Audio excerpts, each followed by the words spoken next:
Hello বন্ধুরা, Manti cooking চ্যানেলে তোমাদের সবাইকে স্বাগতম। প্রতিদিনের মতন প্রথমেই তোমাদের সাথে আগে শেয়ার করে নিলাম আমার লাঞ্চ থালিটা। আর আজকের লাঞ্চ থালিতে তো দেখলেই কি ছিল, পাবদা মাছের ঝাল ছিল, যেটা তোমাদের সাথে কিন্তু শেয়ার করব। আর একটা শাকের রেসিপিও তোমাদের সাথে শেয়ার করব।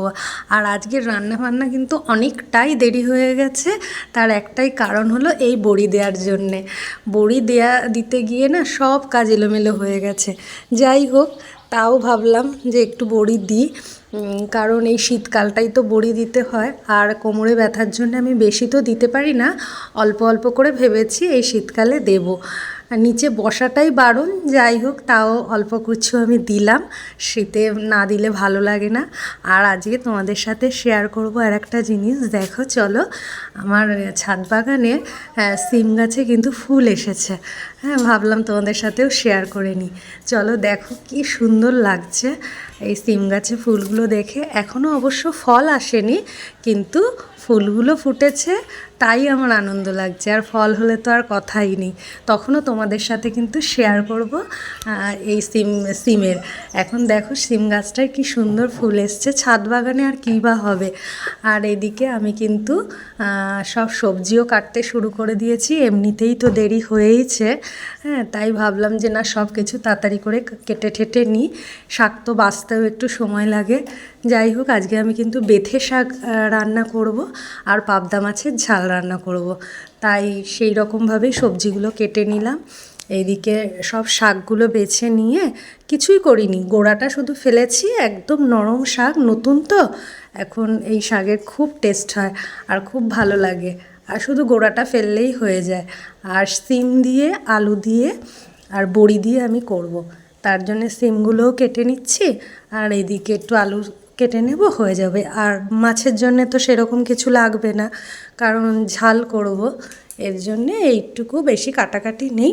যাই হোক, তোমাদের সাথে কথা বলতে বলতে সব করেও ফেললাম, সবজি টবজি কেটে ফেললাম। আর এই শাকটা না খাওয়া খুব উপকার, খুব ভালো। আসলে কি বলো তো, সিজনের সব সবজি, সব ফল, সব শাকসবজি খাওয়া ভালো, কারণ সিজন ছাড়া তো এগুলো আর পাওয়া যাবে না। এই যে শীত শেষ হয়ে গেলে আর বেথে শাক পাওয়া যাবে না, আমি তো এই ভেবেই ভাবি কি যে না, আর তো এগুলো পাবো না, এইগুলো খেয়ে ফেলি। তাই সিজনের শাক ফল এগুলো আমাদের বাড়িতে খুব আসে। আর দেখো, পাবদা মাছও আমি কেটে বেছে একদম পরিষ্কার করে সব ধুয়ে ঠুয়ে রেডি করে নিয়েছি। আর ওইদিকে একটু সিম আর আলু সেদ্ধ দেব, আর এইদিকে শাক ঠাকও কেটে গুছিয়ে নিয়েছি, বড়ি দিয়ে করব। দেখো এক এক করে এবার করব, তোমরা কিন্তু রেসিপিগুলো দেখো, অবশ্যই ভালো লাগবে। কারণ দেখো, আমি তো তোমাদের সাথে সবসময়ই রোজের যেই রান্নাবান্না সেগুলোই শেয়ার করি, আর স্পেশাল রান্না তো শেয়ার করবই, রোজের যে রান্নাগুলো সেগুলোও কিন্তু আমি তোমাদের সাথে শেয়ার করে থাকি। আর আমার এই ভিডিওগুলো যদি ভালো লাগে তাহলে কিন্তু অবশ্যই লাইক আর সাবস্ক্রাইব করতে ভুলো না। দেখো, শাকটা করার জন্যে প্রথমেই কিন্তু আমি কালো জিরে ফোড়ন দিয়ে নিলাম, আর বড়িটাকে একটু ভেজে নিলাম। বড়িটা কিন্তু আমার হাতে দেওয়া বড়ি, তাই ভেজে একটু উঠিয়ে নিয়ে তারপরে আলুগুলো একটু ভাজা ভাজা করে তারপরে আমি সিমটা দেবো। আর সিমটা দিয়েও নাড়াচাড়া করে একটু ঢেকে দেবো, এটা একটু সিদ্ধ হতে থাকবে, কারণ শাকটা তো একদমই আমি কুচিয়েছি, শাকটা দিয়ে আর বেশিক্ষণ সময় লাগবে না। এই আলু আর সিমটা একটু সেদ্ধ সেদ্ধ হয়ে গেলে তারপরে আমি কিন্তু ওই শাক যে কেটে রেখেছি সেই শাকটা আমি দিয়ে দেব। আর শাকটা দিয়ে আর বেশিক্ষণ একটু নুন দিয়ে একটুখানি নাড়ানাড়ি করলে কিন্তু শাকটা সেদ্ধ হয়ে যাবে, কারণ একদম নরম শাক, একদম কচি শাক, বেশিক্ষণ লাগবে না।